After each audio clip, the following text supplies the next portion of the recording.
Today's episode is brought to you by Beam. Transform your sleep with Beam's Dream. It's the secret behind 15 million nights of improved sleep, and that's a lot of nights of improved sleep. You fall asleep faster, you stay asleep longer, and you know what? You wake up refreshed. Get up to 40% off at shopbeam.com/PDB and use code PDB.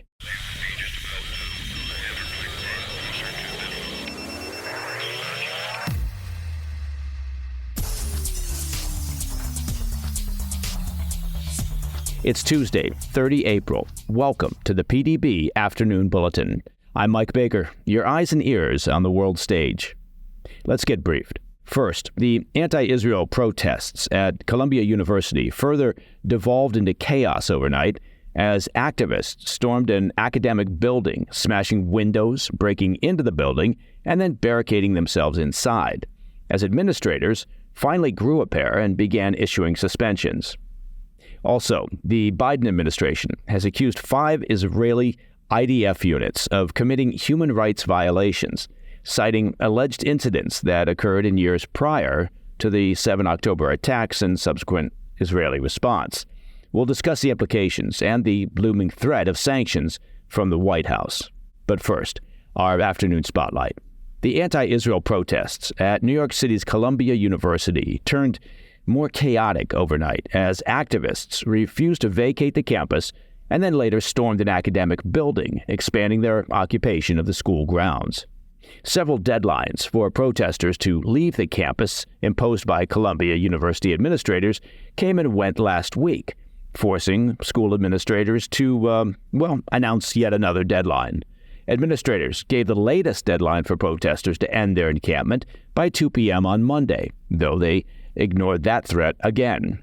Following the latest failed deadline, Columbia announced Monday that they would begin suspending students who continued to participate in the protests. The students, however, appeared, undeterred, as a mob stormed the school's iconic Hamilton Hall shortly before 1 a.m., clashing with staff and police. Yeah, that would qualify as undeterred. The mob is currently occupying the building, barricading themselves inside using wooden tables and zip ties on the doors. They smashed windows and hung an anti-Semitic banner reading "From the river to the sea, Palestine will be free." The chaotic scene forced Columbia to take the unprecedented step of locking down the campus, urging students and faculty to stay indoors. Officials said the campus would remain closed indefinitely, quote, until circumstances allow otherwise. In a statement, officials said the safety of every single member of this community is paramount. In light of the protest activity, access to campus has been limited to students residing in residential buildings on campus and employees who provide essential services, end quote. The scene was replicated on campuses across the country as protesters moved to illegally occupy college buildings, prompting a statement this morning from the White House, which read, quote, "Forcibly taking over buildings is not peaceful.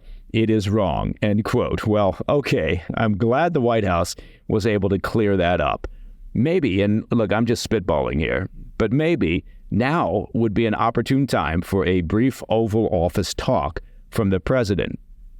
Elsewhere, the chaos continues to spread.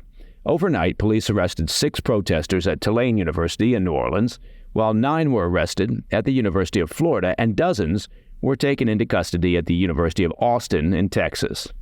Meanwhile, at the University of Southern California, administrators remain locked in negotiations with student protesters to end the demonstrations. However, officials said Tuesday that no progress has been made. Now, it is worth noting that not every university has let the protesters run roughshod over their schools. Administrators at Virginia Commonwealth University, VCU, had police arrest both students and non-students engaging in what officials described as a violent protest near the university's library on Monday. Following the arrests, the university swiftly dismantled the protesters' encampment. Similarly, authorities at the University of Boston arrested hundreds over the weekend and cleared an anti-Israel encampment on school grounds. Officials at UNC Chapel Hill were similarly inclined, instructing police to begin clearing protesters on Tuesday after they failed to meet a deadline imposed by the university. Officials at UNC have told students they face arrest, suspension, and possible expulsion if they continue to participate in the anti-Semitic activity. Administrators at Virginia Tech and the University of New Mexico have also responded swiftly to anti-Israel protests, arresting dozens and clearing the demonstrations. Meanwhile, officials at Cornell University have stated that they will begin suspending students who continue to engage in unauthorized protests. While they were initially reticent to crack down on protesters, administrators at Yale and the University of Connecticut have also finally moved to clear the pro-Palestinian encampments on their grounds.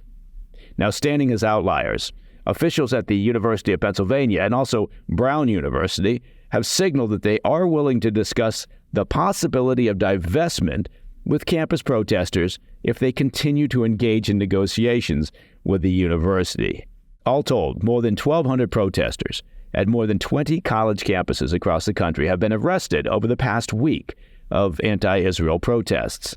It would be instructive, I think, to know just how many of those 1,200 arrested are actual college students and how many are outside activists and non-students. We'll dig into that question for a future episode. All right, coming up after the break, the U.S. is considering sanctions after accusing 5 units of Israel's security forces of committing human rights violations in the years prior to the current war in Gaza. I'll be right back. Welcome back to the Afternoon Bulletin. I wanted to follow up on a story we brought you 2 weeks ago about the United States potentially levying sanctions on units within the Israeli Defense Forces, the IDF. It had been widely expected that the U.S. State Department was going to announce sanctions against the IDF's controversial Netzah Yehuda Battalion, a military unit made up of ultra-Orthodox men, for human rights abuses in the West Bank. The sanctions stem from America's Leahy Law, which states that any foreign military unit found to have committed gross violations of human rights can be prevented from receiving U.S. military assistance.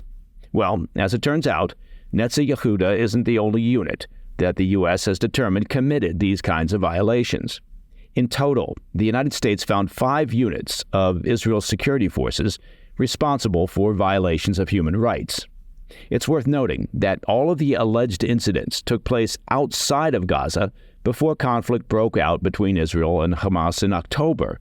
A State Department spokesperson announced the findings on Monday, but added that 4 out of the 5 units would still be eligible for U.S. military assistance. The spokesperson said, quote, 4 of these units have effectively remediated these violations, which is what we expect partners to do. For our remaining unit, we continue to be in consultations and engagements with the government of Israel, and they have submitted additional information as it pertains to that unit, end quote. Now, that remaining unit is believed, again, to be Netzah Yehuda, which was implicated in the 2022 death of Omar Assad. The 78-year-old Palestinian American reportedly died after being detained, handcuffed, blindfolded, and abandoned in near-freezing conditions by soldiers of the battalion. The State Department will make a decision on whether or not to sanction the unit after reviewing new Israeli information. Finally, it would be interesting if an enterprising journalist, perhaps covering the White House or State Department, would ask officials about the timing of the U.S. government's decision to announce these potential sanctions against the IDF. If the violations took place in years past, well, the question would be, what prompted the move now? Did the investigations just conclude? How long has the U.S. government been considering these sanctions?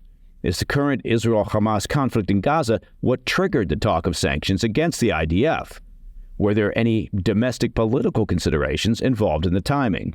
And that, my friends, is the PDB Afternoon Bulletin for Tuesday, 30 April. If you have any questions or comments, please reach out to me at pdb@thefirsttv.com. And remember, if you want to listen to the show ad-free, be sure to check out our premium membership at pdbpremium.com. It's 100% of the news and analysis with 0% ads.